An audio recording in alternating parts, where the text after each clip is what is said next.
قرآن حکیم میں ایک آیت ہے سورہ الاعراف کی آیت نمبر 179.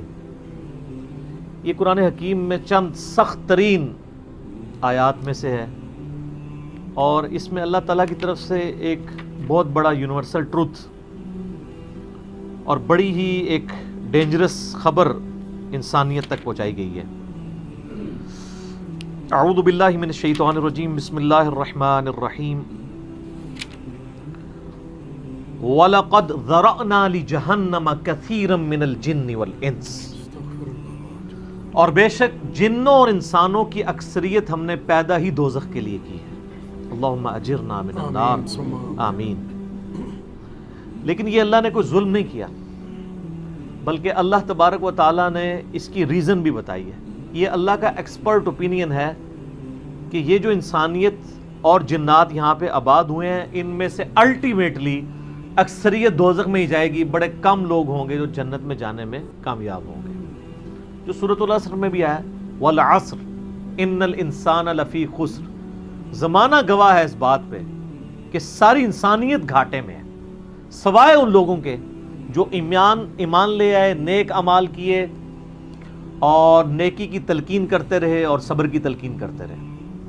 اس کے علاوہ پوری کی پوری انسانیت گھاٹے میں. اور دیکھ لیں زمانہ گواہ ہے کہ حضرت نوح علیہ السلام کے مخالفین تباہ و برباد کر دیے گئے، صرف 78 لوگ جو ہیں وہ کامیاب ہوئے. حضرت لوط علیہ السلام کی 2 بیٹیاں ان کے ساتھ بچائی گئیں، ان کی اپنی بیوی بھی اور پوری قوم تباہ کر دی گئی. پوری انسانیت گھاٹے میں چلتی آ رہی ہے، سوائے ان لوگوں کے کہ جو ایمان لے آئیں گے، نیک اعمال اختیار کریں گے اور حق بات کی تلقین کریں گے اور صبر کی.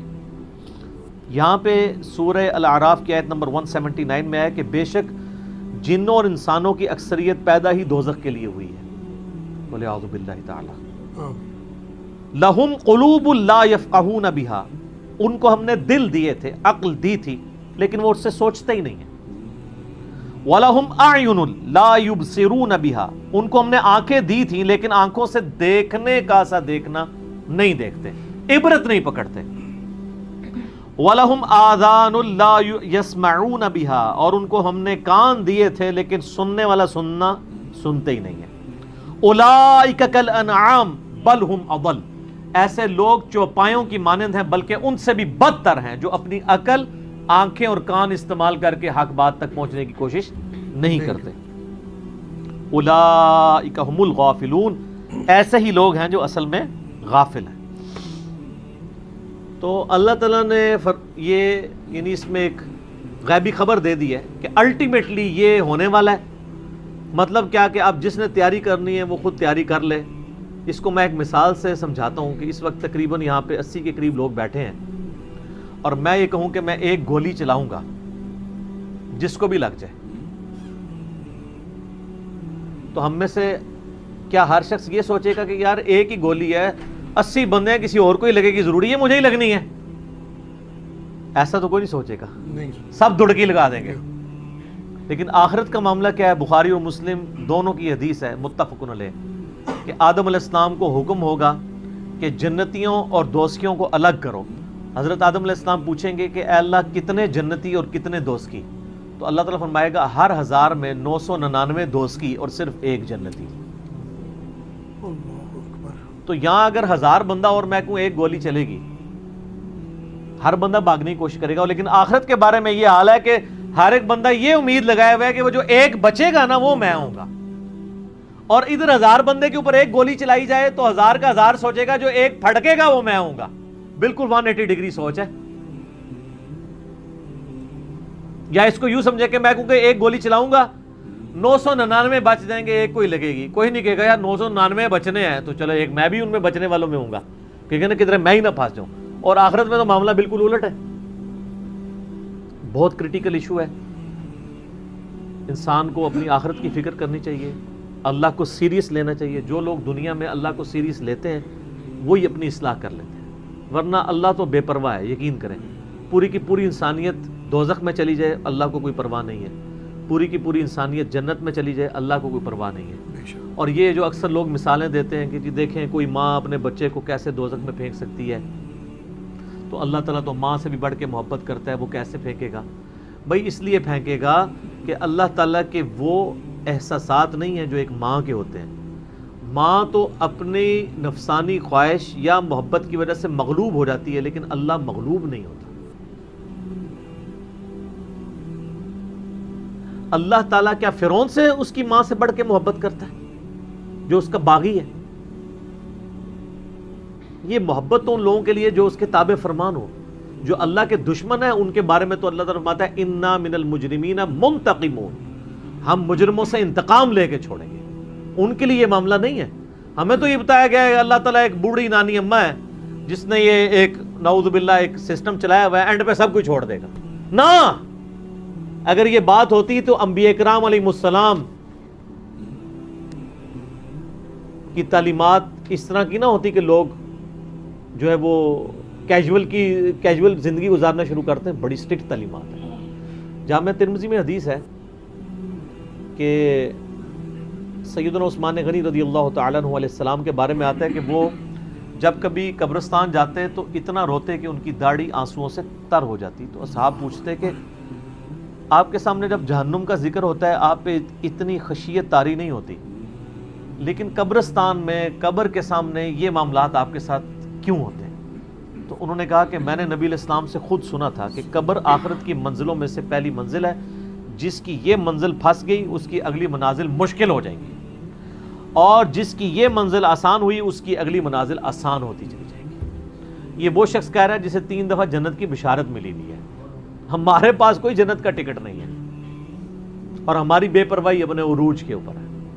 اسی کو پنجابی میں کہا جاتا ہے نا، عقل نہ ہوئے تے موجیں ہی موجاں، عقل ہوئے تے سوچیں ہی سوچاں. جسے عقل نہیں ہوگی وہ موجیں مارے گا کیونکہ اسے پتہ نہیں ہے نا، لیکن جسے عقل ہوگی وہ سوچے گا کہ یار یہ معاملہ تو بڑا خطرناک ہونے والا ہے. صحیح بخاری میں حدیث ہے، نبی علیہ السلام نے فرمایا آپ ایک جگہ سے گزرے، کچھ اصحاب آپس میں یعنی ہنسی مذاق کرتے ہوئے ہنس رہے تھے، تو آپ کھڑے ہو گئے. آپ نے فرمایا جو کچھ میں جانتا ہوں نا اگر تم جان لیتے تو بہت کم ہنستے، زیادہ رویا کرتے.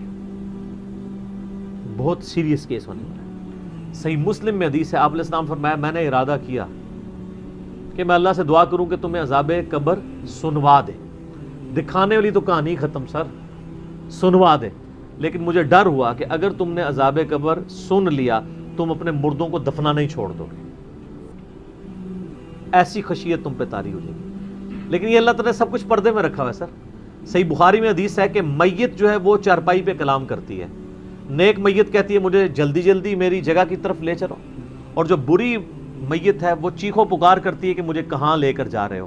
اور نبی علیہ السلام کے الفاظ ہیں صحیح بخاری میں کہ زمین و آسمان کی ہر مخلوق اس کی چیخیں سنتی ہے سوائے جنوں اور انسانوں کے، کیونکہ جنوں اور انسانوں کو اللہ تعالیٰ نے غیب کے پردے میں یہ چیزیں رکھی ہیں نا، اسی کے اوپر تو جنت ہے. ان الذین یخشون ربهم بالغیب لہم مغفرۃ واجر کبیر. جو لوگ بن دیکھے اپنے رب سے ڈرتے ہیں ان کے لیے مغفرت ہے اور اجر کبیر ہے. دیکھ کے تو سب نے مان لینا ہے. پھر سر اس سے بھی آگے اگر آپ چلے جائیں، صحیح بخاری میں یہ حدیث موجود ہے کہ جب میت کو سوالات کے جوابات نہیں آتے نا تو فرشتے اس سے پوچھتے ہیں کہ تجھے سوالات کے جوابات جو نہیں آئے یہ کیا معاملہ تیرے ساتھ ہوا؟ تو وہ کہتا ہے میں تو وہی کہتا تھا جو لوگ کہتے تھے، سن سنا کے سننی ٹنی، پڑھ پڑھا کے سننی نہیں. تو فرشتے کہتے ہیں تو نے خود پڑھ کے سمجھنے کی کوشش کیوں نہیں کی؟ پھر فرشتے اسے ایک گرز مارتے ہیں جس سے وہ زمین کے اوپر بالکل جس کو کہتے ہیں نا پیرلل ہو جاتا ہے، زمین کے خاک بن جاتا ہے. اور اس کی جو گرز کی اگینسٹ اس کی چیخو پکار ہے اس کو جن و انس کے علاوہ تمام مخلوقات سنتی ہیں.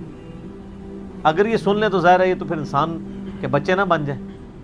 یہ اللہ نے پردہ رکھا ہے، ورنہ تو آپ بڑے بڑے بزرگوں کو دفنا کے نکل رہے ہو نا، ان کے پردے جو ہے نا وہ جنازہ یعنی اس قبرستان کے گیٹ تک پہنچتے بھی ساری بزرگی کھل گئی ہو، دڑل کی بات پیچھے سے آ جائے. ٹھیک ہے، لوگ ویسے بزرگی کا دعویٰ بھی پھر چھوڑ دیں گے، وہ ڈرتے رہیں گے نا. تو یہ اللہ نے پردے رکھے ہوئے. تو اس عید کے اوپر میں یہی پیغام دوں گا کہ اللہ کو سیریس لیں، اور سیریس لینے کا پھر مقصد یہ ہے کہ یہاں پہ ہمارے سب کانٹیننٹ میں کیا ہوتا ہے، یہاں پہ وہ پی کے والا ہی کام چل رہا ہے، دکھلاوا ہی سارا کے سارا چل رہا ہے. سب کانٹیننٹ میں انڈیا، پاکستان، بنگلہ دیش، افغانستان کے اندر یہ ہے کہ اگر کوئی شخص خدا کی طرف راستہ بھی اختیار کرتا ہے نا تو زیادہ زیادہ کیا کرتا ہے وہ کہ وہ کسی کی ماں مر گئی، کسی کا جوان بیٹا مر گیا، کسی کو کوئی بیماری آئی، وہ اللہ کی طرف لگتا ہے تو پہلے کیا کرتا ہے داڑھی رکھ لیتا ہے، تسبیح پکڑ لیتا ہے، مسجد کی طرف آنا شروع کر دیتا ہے، اور اس مسجد کی طرف جو اس کے محلے کی مسجد ہوتی ہے وہ ایک پریکٹسنگ مسلمان نہیں بنتا، وہ ایک پریکٹسنگ بریلوی یا پریکٹسنگ دیوبندی یا پریکٹسنگ اہل حدیث اور شیعہ بن جاتا ہے۔ اگر اس کے محلے کی مسجد بریلویوں کی ہوتی ہے تو وہ ایک پریکٹسنگ بریلوی بن کے سامنے آ جاتا ہے۔ ہونا ہی چاہیے کہ اب تم خدا کی طرف راستہ اختیار ہی کیا تو سب سے پہلے علم حاصل کرو۔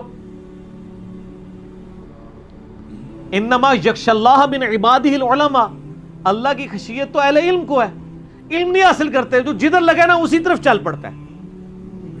ہونا تو چاہیے کہ آپ پہلے ہی دیکھیں کہ میں قرآن و سنت کا علم حاصل کروں، میں دیکھوں کہ یار کون سے نظریات درست ہیں، کن چیزوں کے اوپر اللہ تعالیٰ نے پکڑ کرنی ہے، کن چیزوں کے اوپر اللہ تعالیٰ نے فرائض میرے اوپر لگائے ہیں۔ وہ کوئی بھی علم نہیں حاصل کرتا، کوئی جدھر لگا ہے ادھر۔ ہمارے محلے میں نے بتایا کہ ایک پوری فیملی قادیانی ہو گئی تھی، یہ میری پیدائش سے پہلے کی بات ہے، صرف ان کے گھر اولاد نہیں ہوتی تھی، بچی پیدا ہوئی، وہ والد پہلی دفعہ گیا مسجد میں، وہ قادیانیوں کی عبادت گاہ تھی، وہ قادیانی ہو گیا، پوری نسل ان کی قادیانی ہے۔ یہ ہماری ٹوٹل تحقیقات ہیں۔ ہمارے سب کانٹیننٹ کے معاشرے میں لوگ پریکٹسنگ اپنے فرقوں کے بنتے ہیں، علم حاصل نہیں کرتے۔ یہی وجہ ہے کہ پوری زندگی کبھی یہ نوبت ہی نہیں آتی کہ میں دیکھوں، حالانکہ دنیاوی معاملات کے اندر سب سے پہلے لوگ کسی نے مکان بھی بنانا ہے نا وہ کئی ٹھیکیداروں سے مشورہ کرتا ہے، کئی مٹیریل والوں کو ملتا ہے کہ کیا ہوتا ہے کہ وہ صبح مکان شروع کرا دیتا ہے، پوری فیزیبلٹی بناتا ہے، پوری پلاننگ کرتا ہے، لیکن ایک دین کے اوپر چلنا ہے جس کے لیے کوئی پلاننگ نہیں، کوئی فیزیبلٹی نہیں، جو جدھر لگے وہ لگ جاتا ہے۔ اس وجہ سے پوری زندگی لوگ نماز پڑھتے رہتے ہیں، ان کو یہ نہیں پتہ چلتا کہ نماز کا سنت طریقہ کیا ہے، اس کے اندر کیا کچھ پڑھنا ہے، اس کے کیا مسائل ہیں۔ کتنے شادی شدہ لوگ ملتے ہیں، بچے بھی جوان ہو چکے ہیں، ان کو غسل کا طریقہ ہی نہیں آتا ہوتا۔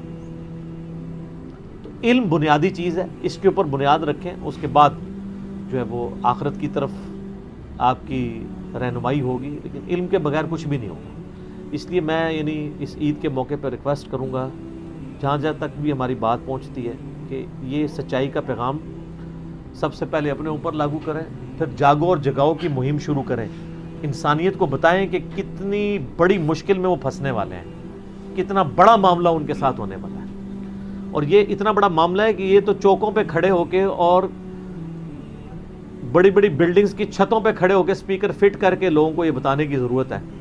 وَلَقَدْ ذَرَأْنَا لِجَهَنَّمَ كَثِيرًا مِنَ الْجِنِّ وَالْإِنسِ، بے شک جنوں اور انسانوں کی اکثریت دوزخ کے لیے پیدا ہوئی ہے، تو بچ جاؤ۔ ہماری حالت ویسے یہ ہے کہ ہم تو ایک بلی کو بھی آگ میں گرتا ہوا برداشت نہیں کر سکتے، لیکن ہم یہ راگنی الاپ رہے کہ انسانیت نے دوزخ میں گرنا ہے اگر انہوں نے اللہ تعالیٰ کو سیریس نہ لیا اپنی زندگی کے اندر۔ تو یہی پیغام ہے جی کہ لوگوں کو یہ آیت سنائیں، خود بھی آخرت کی فکر کریں، لوگوں کی بھی آخرت کی فکر کریں، اور علم کی بنیاد پہ، تاکہ عقائد کی بھی اصلاح ہو اور اعمال کی اصلاح۔ جزاکم اللہ خیر عالمین۔